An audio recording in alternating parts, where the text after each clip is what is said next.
Bye, Mom. My parents asked if their grandchildren could visit them for a week. Here we are. This is where our mom grew up. I've wanted to spend time with you for so long. Miss you guys. M. Night, it's so nice to meet you. No, I have to say, I was literally screaming and laughing the entire way through this film. It sort of reminded me of a modern day Hansel and Gretel. Was that part of maybe some of the inspiration for you? Definitely was. Yeah. I'm so glad you picked up on it. Look at you, look how smart you are. This is fantastic. This is lovely, and already you've interpreted it correctly. This is Perfect. great. Yeah. I mean, it grew on me as I was writing it, this idea of the Grimm's fairy tales. Just, it's lightly in there, but this sense of what, you know, Hansel and Gretel was about was the children's feeling of being abandoned by their parents and being threatened by caretakers, you know, which is like a child's nightmare.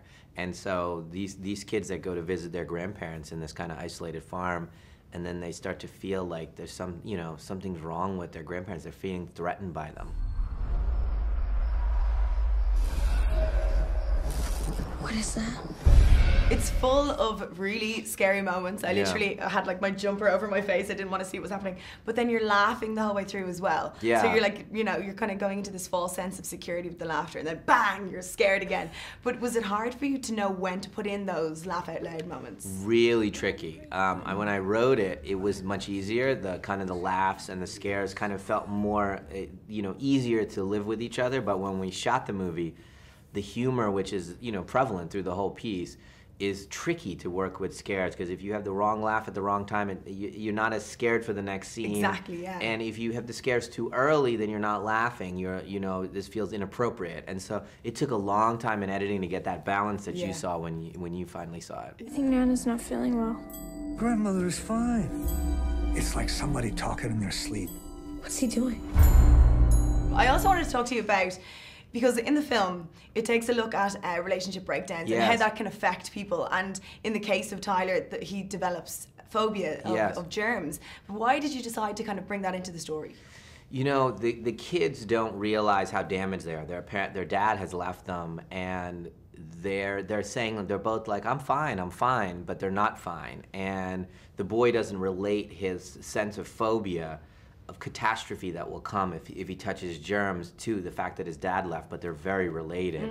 And the movie is kind of this hellish experience that these kids have to go through. And the way it's shot as well is incredible. The young girl and is making a documentary.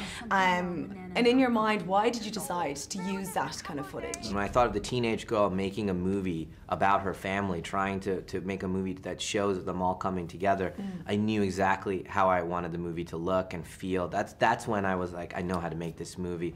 You know, she's a filmmaker at 15 years old, aspiring filmmaker, and so I put a lot of myself into that character, and her love of cinema and her aspirations to make art, and even though she didn't know how to do it, and she's so pretentious, and all of those things, I had so much fun writing. It also makes it creepier, because it's that sort of footage, like that home footage. Yeah, you know, I make a distinction between documentary and found footage. You know, documentaries can have beauty and cinematic intent.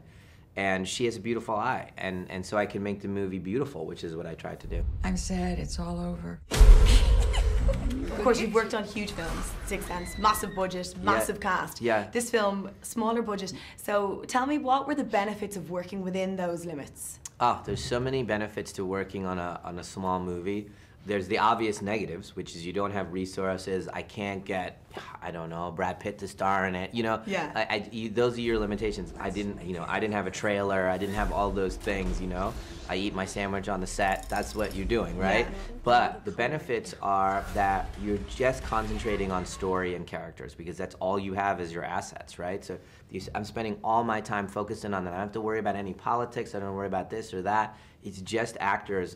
Everybody, the crew and the cast came for a pure reason. They love the story that I wrote. That's the only reason they're coming. They think it can make a great movie. And that energy is a beautiful energy to make something from.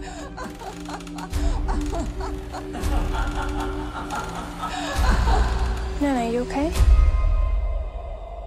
It sounds like it was, I don't know, like almost getting a new lease of life working on a film like this. Well, it's how you use your success or your power, you know, when you succeed. Do you use it to get more money, a bigger house? Do you use it to, you know, what do you use it? And for me, I was like, well, let's use it for freedom. Let's use it for creative autonomy. Let's use it for a chance to make something really different. Awesome. And finally, what are you going to be working on next? You know, I'm going to do another small movie like this. I wrote another thriller that's contained. I love it. I'm almost done writing it. I'm just like I'm in the hotel rooms, just this last little touches. I'm going to shoot it in November. Perfect. Well, if you need an Irish girl, I'm available. Definitely. Thanks a million. Thank you. Cheers. Would you mind getting inside the oven to clean it? Stop! Nana, stop!